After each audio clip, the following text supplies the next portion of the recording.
As Pakistan's President Arif Alvi raised the flag during official Independence Day celebrations, the family of Kashmiri separatist leader Yasin Malik was in the front row. The government says it's a token of solidarity with the people of the region over which India and Pakistan have fought wars. And President Alvi says the country won't back down from fighting for Kashmir again. Until the Kashmiris get their right of self-determination, we will not leave them. Kashmiris are ours, and we belong to the Kashmiris. We feel their pain as our pain, their agony is our agony, and all their tears fall on our hearts. New Delhi revoked the autonomy of India-administered Kashmir last week. That's stoking tensions between the two nuclear-armed states. And analysts say resolving the conflict is key to improving the quality of life for everyone in the region.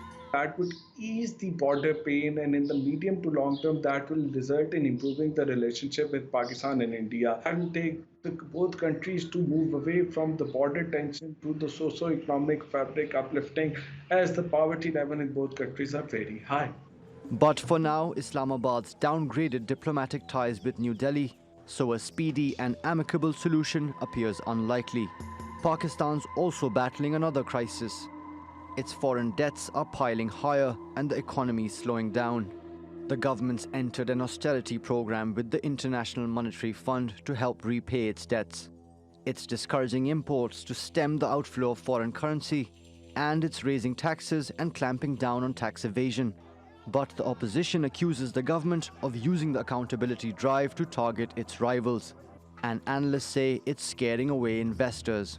Right now, with the accountability and the economic stabilization are impeding the recovery, and investor confidence and domestic investor confidence is eroding. You have to get that up.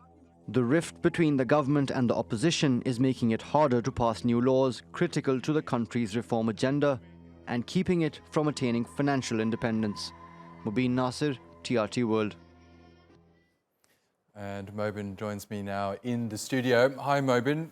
Prime Minister Imran Khan celebrated his first year in office just 3 weeks ago. As we know, he campaigned on a promise of economic revival for Pakistan as well as eradicating corruption. Has he managed to achieve either of those? I think the list of achievements so far is quite short.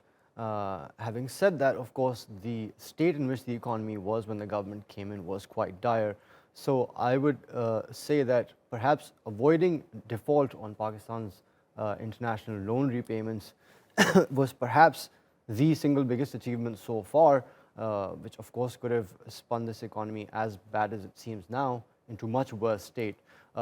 So I think just in the first few months, being able to cut down the country's deficit, the external deficit, by bringing down imports drastically. Of course, we saw the currency fall significantly against the US dollar. That played a part also. And then, of course, being able to access financing, not just from the IMF, but also from friendly countries. And the IMF, again, was anything but a done deal at the time that the government came in. If you recall, relations between Islamabad and Washington were also not that great. So at that point, it was not so certain that Pakistan would be able to get the IMF program, which it has now been able to sign with the IMF.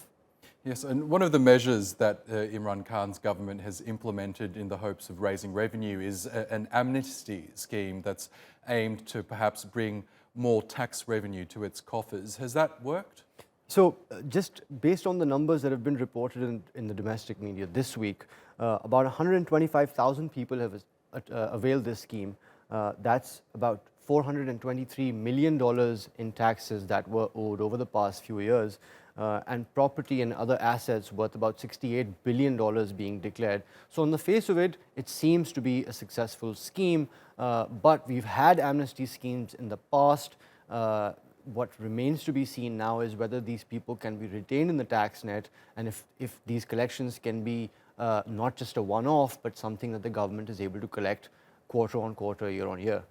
Now, as we know, Imran Khan cut off trade and diplomatic ties with India after New Delhi stripped Indian-administered Kashmir of its autonomy. Now, how much exactly is at stake here? So the total quantum of trade between the two, at least the direct trade that is recorded in their books, is very, very little. It's just under $2 billion. There is some trade that takes place indirectly via Dubai and other free ports, but of course that is also a factor of the strained relations between the two countries, not just right now, but throughout their history. We've had very few bouts of them warming up to each other, only for relations to take one step forward and then two steps back. The World Bank just this year said that trade potential between the two countries is about $37 billion. And if you look at other regional trade pacts, be it NAFTA, be it ASEAN, be it the EU itself, you can see that neighboring countries have a lot to gain from each other through trade with each other, and not to mention of course the people-to-people ties that are affected here every time tensions between the two sides escalate. Yes, and as these tensions have ramped up, Imran Khan has also ramped up his rhetoric on a potential conflict over this Kashmir dispute. But can Pakistan really afford to go to another war? Of course, I think a war between these two countries could very easily turn into an existential threat, not just for the two countries, but perhaps even the world. I hate to sound alarmist here, but that is the situation. Look, we have a lot of people, 200 million people in Pakistan, 1.4 billion people in India. These are nuclear-armed states. Really, I think all the focus, not just between the two governments, but also within the international community, should be to dial down tensions, bring them to the table, because really, it's not just Pakistan or India. I don't think anyone can afford a conflict in this region. That's right. I think the world is watching closely. Mobin Nasir, thank you again.